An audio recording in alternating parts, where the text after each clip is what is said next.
And that report takes us straight into our discussion this evening. And joining us on the Monday Report today, and let me introduce them from my far left, Jack Tumwa, former ECK Commissioner. Welcome to the program. Thank you. Thank you for making time for us this evening. And Ogla Karani, who was a member of the former IEBC Selection Panel. Welcome to the program. Thank you, sir. Thank you for joining us. And Jack, I'll start with you. The process is here again. Some have even termed it as a ritual that we go through as a country every so often. What do you think should be done differently this time round, Jack? Before I respond to that question, allow me to thank our two leaders, His Excellency President Ruto and the Right Honorable Raila Amolo Odinga.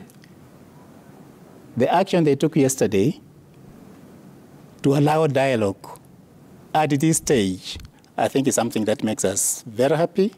As a country, we were in a very slippery position, but that's, they antagonized so much and made that decision. I say thank you, thank you, thank you. I want to thank the religious groups. I want to thank the media.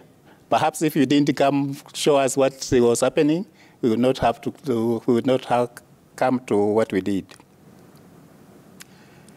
Our ritual, we are back to where we were. Where we've been before. Where we've been before. What do we do differently?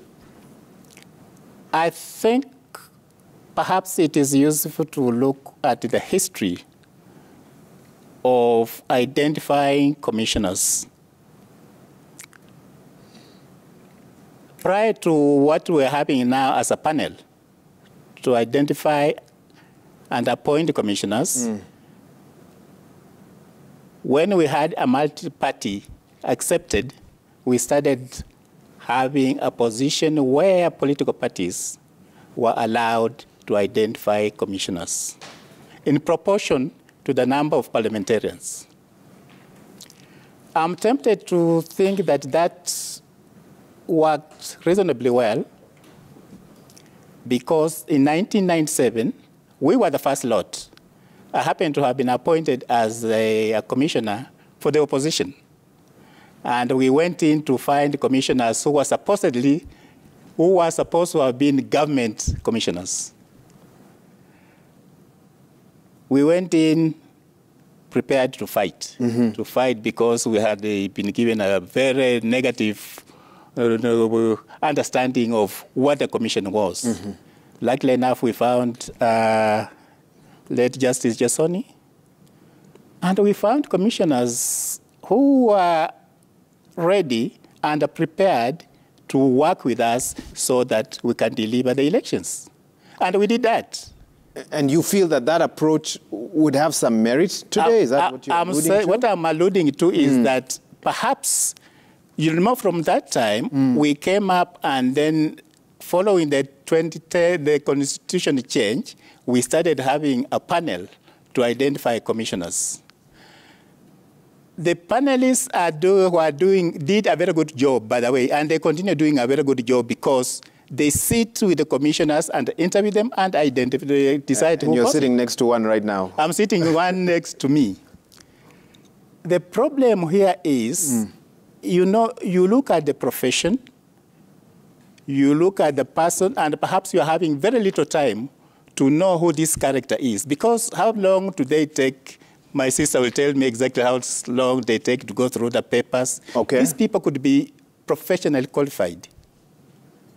But there is an element of acceptability by the political parties.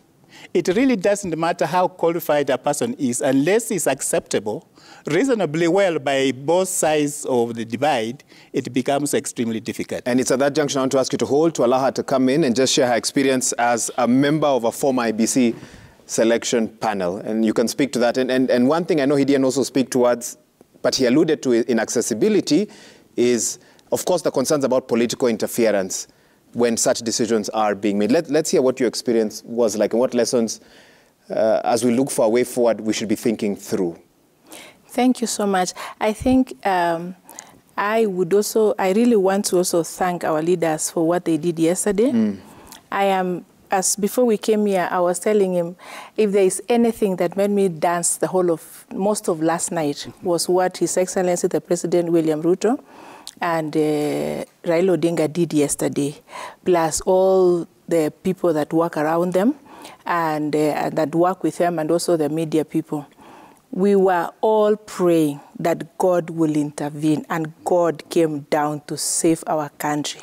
And I want to tell the president that, and the opposition, that may God continuously give you grace and wisdom to help this nation progress. What you did yesterday will forever be recorded in the books of heaven and in our hearts as an appreciation.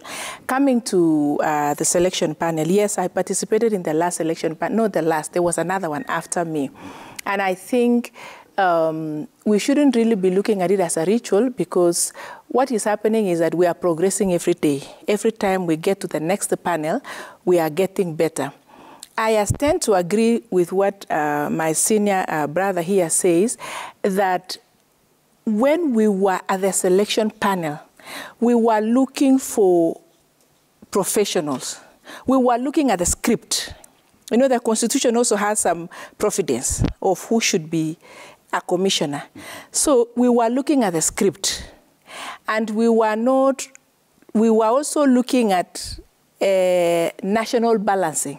So two things drove us a lot: the script in the Constitution and the national balancing, like regional balancing.